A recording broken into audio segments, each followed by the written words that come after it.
I missed the pre-embargo screening because I was out of town. Thank you for your patience, but now I've seen Guardians of the Galaxy Volume 3, and now we have work to do. Let's do it.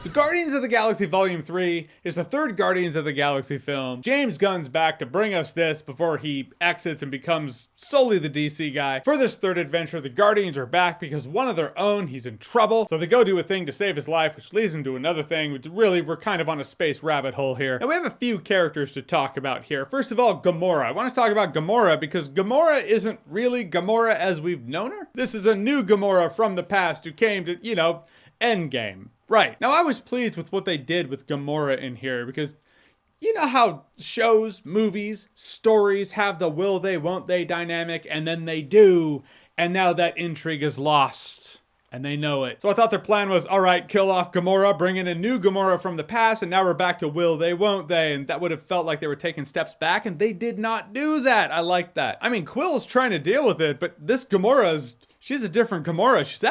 She's kind of a dick. And that was cool. She felt like a daughter of Thanos, She was more hardcore. Our beloved Gamora before, she was a fighter. But she was nice. Probably why she went splat. And Rocket, hands down the best part of the movie. Are you kidding me? It's been said Rocket is the heart of Guardians of the Galaxy Volume 3. I don't feel that's actually accurately representing the situation. It's more like Rocket's movie is a better movie wrapped in this Guardians 3 movie, which is by and large fine. I mean, it's heartfelt, it's painful, it's sad. I like that in here. I'll get to why in a second, other than me being grumpy old man energy. You know that about me by now, but hold on, in a second. Also, the High Evolutionary as the villain of the film, I liked him also. I liked him until he started just screaming at everybody, and then I was like, okay, you went from being cool to being another villain who just screams at everybody. Take your place among the villains long forgotten who just scream. I get that's probably the point of someone with a god complex. Yeah, they'd probably get pissy and scream, but I liked him when he was more collected and just kind of belittlingly dickish. But largely the reason he works is because of Rocket, and the dynamic between the two I thought was fantastic. An element or character in this movie I felt was largely wasted was Adam Warlock. Maybe it was the 6-year wait. I don't know. Maybe it was the fact we should have seen him before Infinity War, so we could have been in Infinity War. It's possible. I mean, when I heard Will Poulter was Adam Warlock, I was excited. I was like, he's a great actor. Let's see what he does. But he could have been played by anybody. And it's not even Will Poulter's fault. The script just didn't give him enough to do. I feel like this movie was like, all right, Guardians movie. You teased Adam Warlock in the post-credit scene of Guardians 2. We still haven't seen him. You should probably have him in here. Fuck! All right, we'll just bring him in. Have him do something. Let's make him a bounty hunter. What do you say? Yeah, he'll try to get the package. The package being a someone.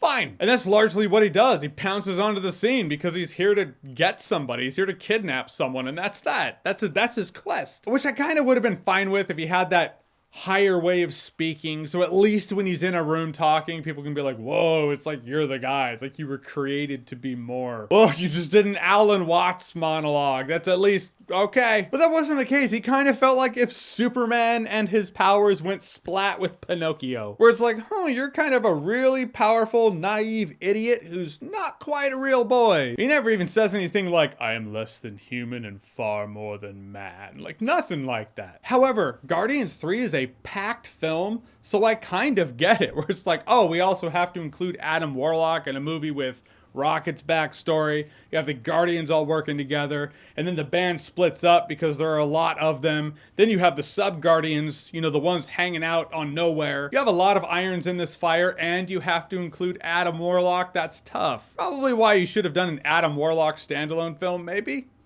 Just maybe. And I heard they were going to do a Rocket Groot standalone film and include Rocket's backstory with that. That would have worked. Then you could have had Adam Warlock come into this movie and concentrate on his story.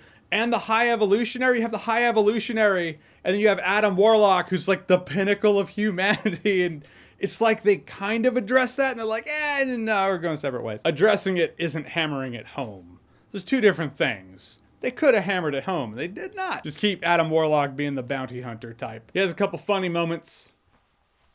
because MCU. Which largely does work for Guardians, and as the Guardians of the Galaxy adventure, I thought the adventure was fine. You get exactly what you pay ticket price for Guardians of the Galaxy. A space adventure with a crew of misfits who largely yell at each other more in this movie than I feel they have before. That did kind of get annoying for me. Multiple locations, big CGI, and then at a point they're like, oh, for higher morality, we have to help the helpless people because we're the Guardians. Right. Problem is, I feel like I've seen this before, and not in that I've seen this 2 other times because this is Guardians of the Galaxy Volume 3 kind of way. But more in that this is another space adventure comedy in the MCU. I feel like I've seen that a lot more. And that's a bummer. I do want to judge this movie based on it being Guardians of the Galaxy Volume 3, and it does its part to be that. Whatever else is going on in the MCU, not its problem. We're the Guardians. That's our thing. The problem is, in the MCU, the Guardians used to be more unique. They used to be the misfit band that was going on the comedic space adventure. Now comedic space adventure, well, that's just MCU. Not counting this movie, 2 out of the previous 3 MCU films were comedic space adventure. Granted, Ant-Man and the Wasp: Quantumania, not outer space adventure. More like inner space adventure. Point is, a group of people end up on another world for an adventure comedy, so I'm gonna go ahead and count it. Same energy, as they say. Point is, in a world where these space adventure comedies largely feel like what the MCU box is, and we have the Marvels coming out, so we got more coming this year, I rather preferred it when the Guardians were the misfits who were the space adventure comedy, and the MCU was largely not that. The movie has its final act CGI blast that, I mean, every MCU movie has that. We know that's gonna be the case. It would almost be weird if Guardians of the Galaxy, this big space adventure, was like, all right, and no big CGI third act. It's just kind of, it's done now. The emotional things are what ended it. That said, it does have some cool visuals, including this one corridor fight that's, you know how it is, one of those one-shot green screen fights among a bunch of people where the Guardians are fighting a bunch of monsters that look like they're from the Doom video game. It was pretty great. I love that scene. That was badass. Did it need to be in there? Absolutely not. Is the movie too long? Absolutely. But of the things that you could cut out of here, that is one I'd like to stay. What is it about comic book movies? They're like, all right, 2.5 hours minimum. Not that a long runtime is innately bad, but I couldn't help but walk out of this movie and be like, yeah, you could have trimmed some corners. You could have cut that one down. In the end, Guardians of the Galaxy Volume 3, it's a fine space adventure.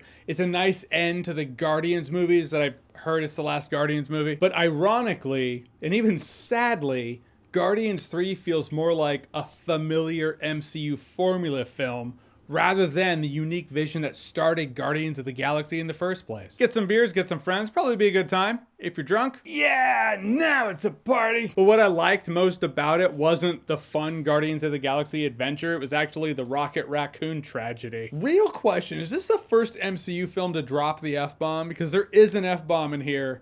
I can't think of any other one in any other MCU movie. If so, well, history has been made.